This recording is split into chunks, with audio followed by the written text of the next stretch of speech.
Some dungeon tuber friends of mine organized an event and put out a call for a bunch of us to create 5-room dungeons. Got knuckles for 8! And Rohan will answer.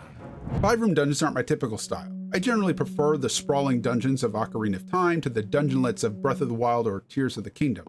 But I do use the design principle from time to time, because it is a tool, and we use the right tool for the job. Don't try to perform surgery with a sword, it isn't going to go well. For anyone that's unfamiliar, 5-room dungeon design comes to us from John 4. He was trying to find a way to collapse Here with a Thousand Faces by Joseph Campbell into something that's more manageable for short-form dungeon design, or stack it together for complete story arcs in tabletop role-playing games. Got it? Good. Hi, I'm James. On this channel, I talk about things that I think about, plan, and plot for tabletop role-playing games. And today, that's 5-room dungeons. I use 5-room dungeon design template in, well, sorry about this, but 5 ways. Lairs in this context are the home of intelligent monsters that tend to operate alone. They don't trust a lot of beings around their hordes of treasure, and they need access to the wilderness, the village, something fairly quickly and often. Liches and beholders don't live in these kind of lairs. They don't go wandering out, and if they needed to, they have mind-controlled a bunch of thieves guilds or raised a bunch of undeads, and they're going to send those things out. These creatures live in full dungeons. Dragons and hags, though, they're out and about from time to time, so we need to make sure there's some trials and tribulations in place in case some stupid little hobbit comes along while I'm out eating cows and gets the bright idea to steal my treasure. Or maybe while I'm out making a deal with the miller for their firstborn child. Sorry, embracing my inner villain there. These kind of lairs are a major feature of my campaign landscape. People in the world know, at least generally, where they are and could direct the players there. And the final fight in these dungeons is going to take up a major portion of the evening. Player death is absolutely on the table, at least during the boss fight, if not everywhere in this kind of dungeon. And the players can't walk away from a lair without major implications for the campaign world. A hag's lair who you invaded is definitely going to have something to say to everyone in the area about the fact that you were in there. You said the perfect way to build some tension on the way to fighting a dragon. Players aren't going to want to face the dragon missing 50% of their resources, but we as dungeon masters don't want them to go in there with 100% of their resources, maybe like 80% of their resources. Curse of Strahd's Berez could be conceived of as a 5-room dungeon, a series of protective barriers around the swamp's primary resident.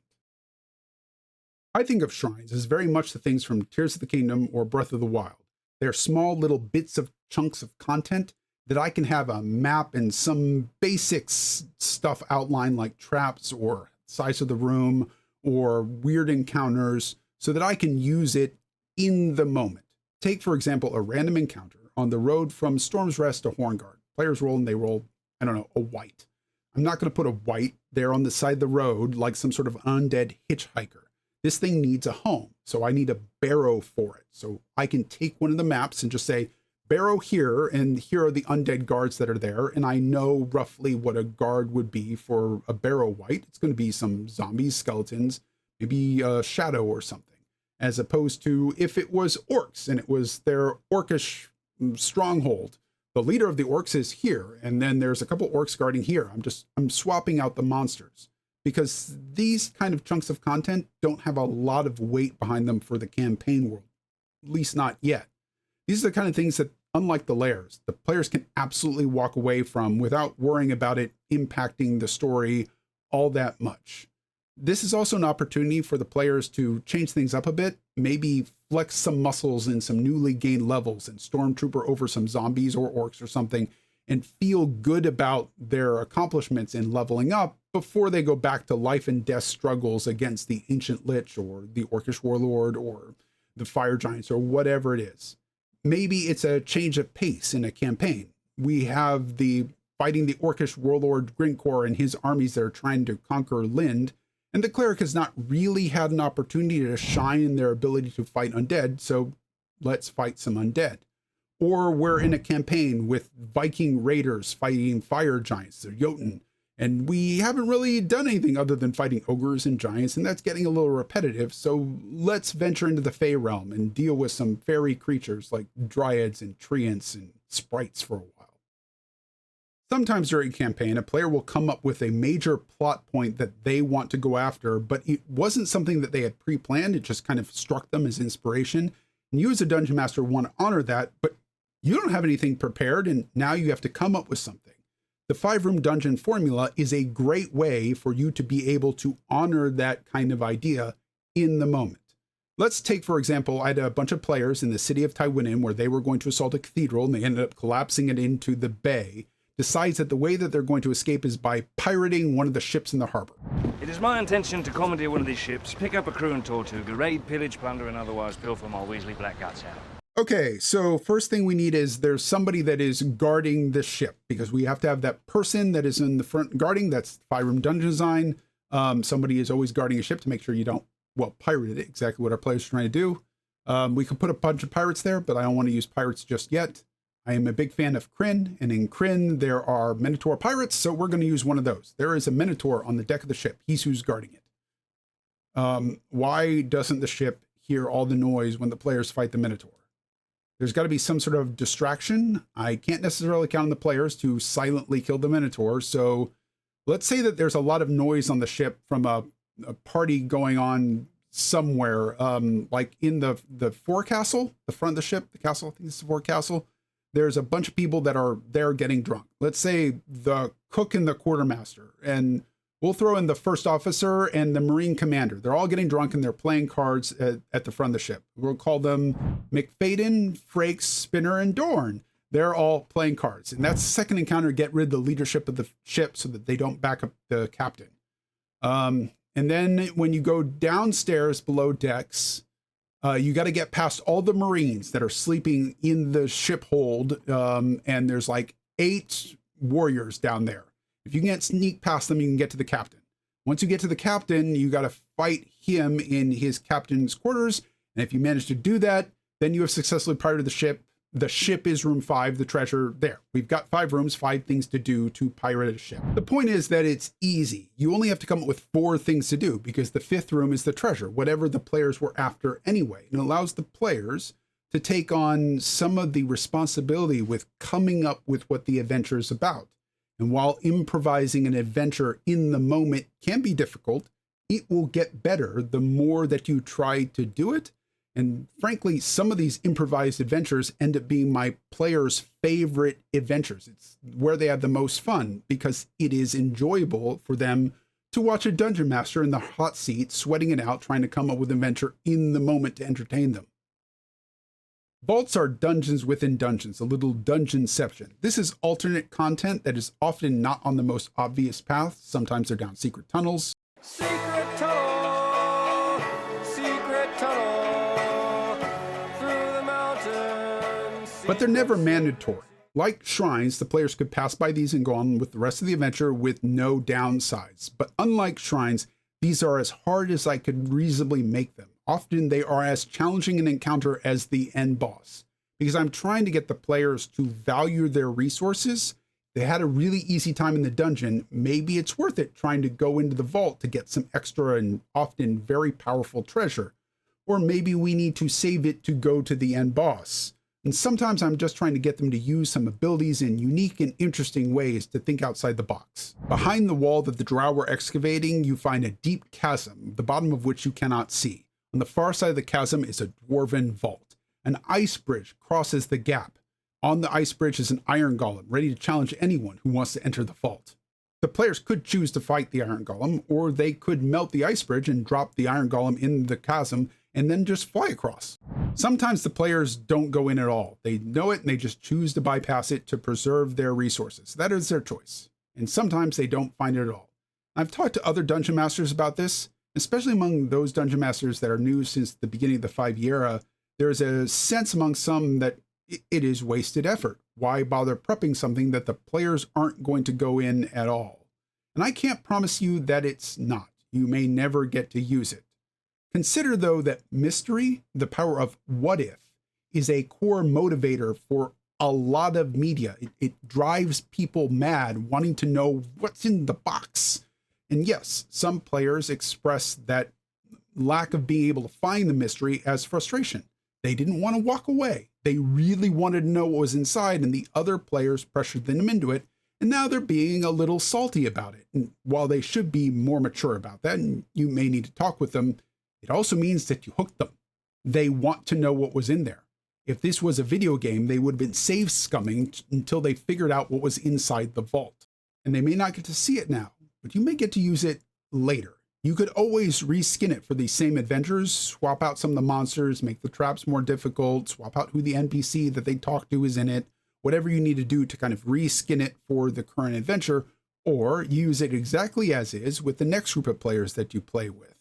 Just because you're not using it today doesn't mean that it won't be useful to you sometime in the future.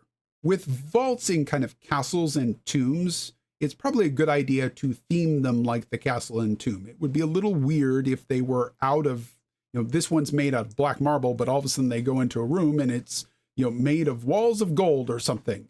That would be weird. But in cavern kind of places like the Underdark, or in multi-level dungeons as like Undermountain, you can pretty much get away with sticking a dwarven vault wherever you want, because that's kind of what those worlds and those areas are like. These kind of vaults can also be a really good opportunity for a player that isn't engaged in what the rest of the adventure is about to find their engagement. You have a player that is really into hack and slash games, but whatever they're doing in this dungeon is very RP heavy, or it has been very combat oriented, and this player really is building their character to be able to use a lot of skills. It can give somebody a chance to shine that otherwise isn't able to shine in this adventure. For my entry into the 5-room dungeon jam, I wanted to do a one-on-one session of Dungeons and Dragons. I don't call it solo because to me that sounds like, one person. Not dungeon master and player, just one. And to me, I don't know, that's what a video game is for. But one player, one dungeon master. From time to time, I have had a reason to do that. Sometimes it is because the player just wants to play a new class, they want to try it out. Sometimes it's because they want to level a new character. They're getting tired of this one, or it's not working out. They want to slide that one aside and they want to bring in this new character. Done it for that. Sometimes it's because something with their character arc or what their character wants to do, the rest of the players are not going to be involved. Usually I will try to encourage the other players to take part in their story. But I've had it happen where one player is playing a rogue, and despite the fact that they are not evil, they do want to go murder the person that murdered their family. And the rest of the players are all lawful good, and they're not going to go along with that, in which case it is perfectly reasonable that their characters would sit this one out. So we're going to play with this one person on the side. You're going to go get vengeance for what happened to you in your youth. And that's perfectly reasonable. Sometimes it's just because nobody's going to be available for 2 or 3 months. Me and this one other person, we want to play Dungeons and Dragons. So I will put together a small adventure for them. And 5-room dungeon design is really good for that kind of little micro D&D. It's just enough that the player gets to feel like they're playing D&D with all the bells and whistles, but not so in deep in the middle of a dungeon and this multi-arc story that they're getting to feel overwhelmed with what's going on. They don't have to keep track of everything alone with a dungeon master across the table. And it also tends to be more relaxed with it being linear. They don't have anyone to talk to and discuss which story plots to follow up with anyway, so a linear story fits kind of one player. Not railroading, it's a linear story. They are different. But there are some things of which to be wary.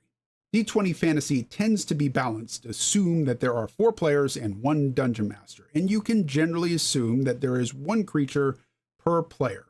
1 player, 1 skeleton. 2 players, 2 skeletons. And you can use lower level monsters and have more of them, or less monsters and higher level monsters. Eventually, legendary monsters are able to take on full parties.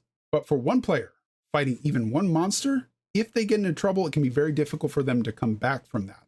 Putting a lot of RP and skill challenges into the adventure can help with that. And for many of us, fighting monsters is core to playing tabletop role-playing games. I didn't want to just sit across the table with you doing funny voices and have a conversation. I wanted to play Dungeons & Dragons, and that means I want to slay a dragon at some point. You can't use the basic CR guidelines, at least not for 2024 D&D.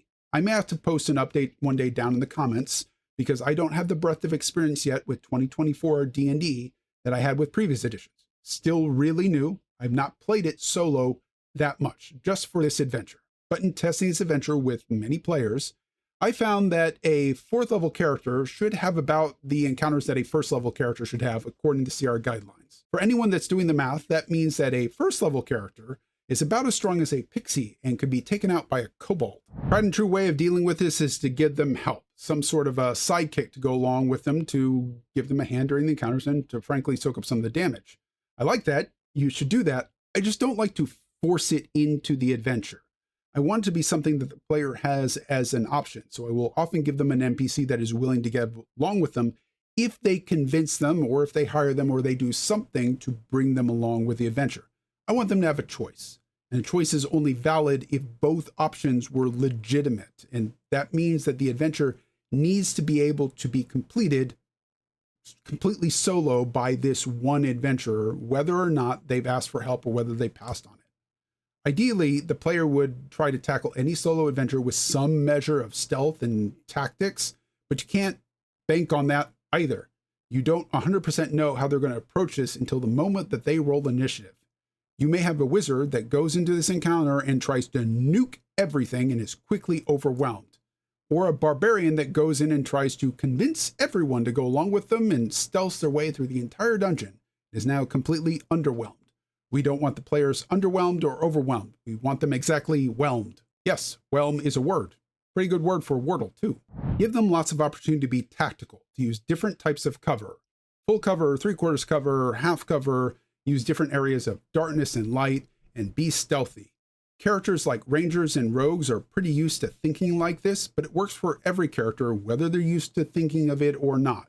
Just because a fighter uses a greatsword doesn't mean that they can't drop to the ground, do a low crawl to get behind a log, and then pop up and use a crossbow to get rid of one of the mercenaries before they try to charge in and kill the guards. Be prepared to modify the adventure. That should go for everything, including like the published adventures, but definitely here with one-on-one adventures. The reason that we like human dungeon masters is that they can adapt things on the fly and change things based on the people that they're playing with and the actions that they do. They're not beholden to a script. Maybe your wizard that goes in and tries to nuke the first group of mercenaries and arbalists and comes out with 2 hit points finds it easier to convince the people in the next room to go along with them to fight the Ifrit. Or maybe they have some extra healing potions or healing spells to help out this wizard player. Or maybe it turns out that the Ifrit at the end of the dungeon is really not that bad of a person. Val from Corkboards and Curiosity kind of gave me that idea. She said it would be really interesting if the Ifrit at the end of the dungeon turns out to not really want anything to do with the mortal world. They were trapped here by their ex, and they'd really like out, and they'd like it if the adventure would help them get back at their ex. And I kind of like the idea that these grand Ifrits, these lords and ladies of fire, who are mortal beings, in some ways still have the same hang-ups as humans. While for some people, I could understand that's not their cup of tea, it reminds me very much of Greek mythology. Zeus and Hera are basically having intermarital problems through all of Greek mythology, and that is a very human thing to do, and they're gods. Maybe the player's doing okay. They recruited 1 NPC and they burned some cooldowns, but they're basically uninjured before they go into the final encounters. You decide that the Ifrit is not willing to talk to them.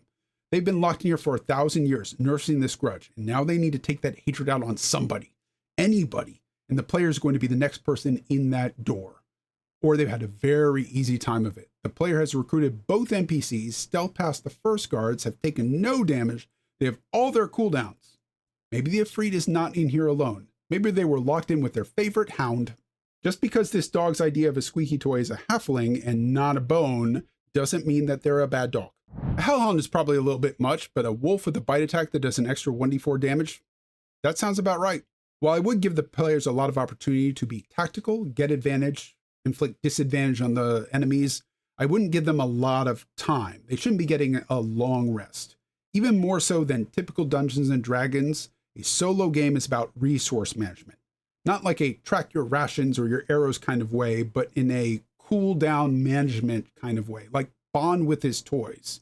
If Bond uses his exploding pen here with the first mooks that Trevelyan sends against him, then he's not going to have it later when he really needs it. There's an art to game design and there's an art to narrative, and TTRPGs are both. Frameworks are there to help them. Use them if they are helpful to you. If you think that you need 6 rooms or 7 rooms instead of 5, then add 6 or 7 rooms. Just do that instead. If you're designing a mega dungeon and you're stumped, then maybe this is the right tool. Think of it as like 3 or 4 separate 5-room dungeons and then connect them with hallways, or better yet, overlap them so that room 4 over here is actually connected to room 3 over here, and 3 is connected to 1 so that the players can intermix in the dungeons and the stories start to weave together. If you want to come up with some story because you've got a hack and slash player in a group with a bunch of thespians, you want to design a dungeon where they will hack their way through all the trolls on their way to slay the Troll King, and this could be a perfect opportunity to give the player what they want in Dungeons & Dragons. I'd spend an evening playing that kind of adventure. I've done a couple other adventures that kind of fit in the 5-room dungeon, small encapsulated dungeon. You can find my Hag's Hut over here. And over here, you can find the playlist from the other dungeon tubers that are participating in the Dungeon Jam. Until next time, Dungeon Masters, remember you're a player too. Try to have some fun.